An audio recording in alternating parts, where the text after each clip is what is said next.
Musulmon farzand o'zini ota-onasiga iztirobni, qayg'uni kelishiga sabab bo'ladigan ishni qilmaslik kerak.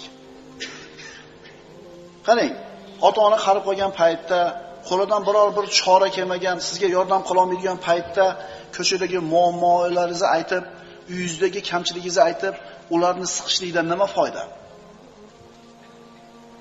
O'zi shu yoshga kirgizib qo'ygani, uylab qo'ygani, joylab qo'ygani yetmadimi?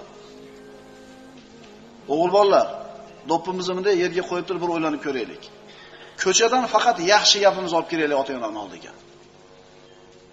Ota-ona u qoppas axlat tashlaydigan. Ko'chadagi qiyinchilik, ko'chadagi yetishmovchilik, ko'chadagi muammo, mushkulalarni ko'tarib olib kelib, ota-onaga to'kib yaylatda banda. Yoziladi. Bir o'sha bolalar bilan gaplashgan edim. Ota-onangga aytish kerak emas desam, nimaga deydi? Nimaga aytish kerak desam, yoziladi mating deydi. To'g'ri, ota-onangasi yozilasan, ota-onang nima bo'ladi? Sendan boshqa yana 5 ta farzandi bor edi.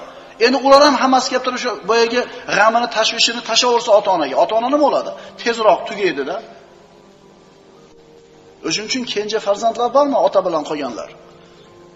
Bormi? Qo'l ko'tarib qo'yinglar-da. Aka-ukalar chiqib ketgan. Ha, sizlarga bittansini o'rgatib qo'yaman. Shunaqa g'idi qilayotganda, aka, "Menga chiqing" deb turib, "Nechaga kirdingiz?" 45 ga kirdingiz. Men endi 25 ga kirdim. Siz 45 yil ota dedingiz, 45 yil ona dedingiz. Menga ham qolsin bular. Olib kelsanglar, yaxshi gapinglarni gapiringlar. Bo'lmasam ko'chaga tashlab, bo'lmasa kelmanglar. Sizlar dardinglarni aytib ketasizlar, menga keladi. Ota-onam o'ziga keladi. Shuning uchun yaxshi gap bo'lsa gapiringlar, bo'lmasa o'shuni gapirmanglar. Devoraveringlar. Otanglar, enalar esa xursand bo'ladi. To'g'rimi? Yo biz nima qilamiz? To'playmiz bir oy demay. Endi qanchada borasiz uyingizga, bilmayman otangiz uyiga. 10 kunda borasizmi? 10 kun to'playsiz. Borib aytasizda, nimaga otangizga aytyapsiz, bilasizmi? Qo'shniga aytsang, saqlaydi yo fosh qilib yuboradi. Do'stingga aytsang ham shunaqa. Kimga aytasan? Haqiqiy do'st bo'lgan otangga, onangga aytasan. Jay namozda Allohga aytganda shu dardingni, ota-onangga faqat shirin gaping qoladi. Kenja farzandlar, bilib oldinglar-a? Sekin olib chiqib turib, opa yo aka, yaxshi gapingiz bo'lsa gapiring bularga.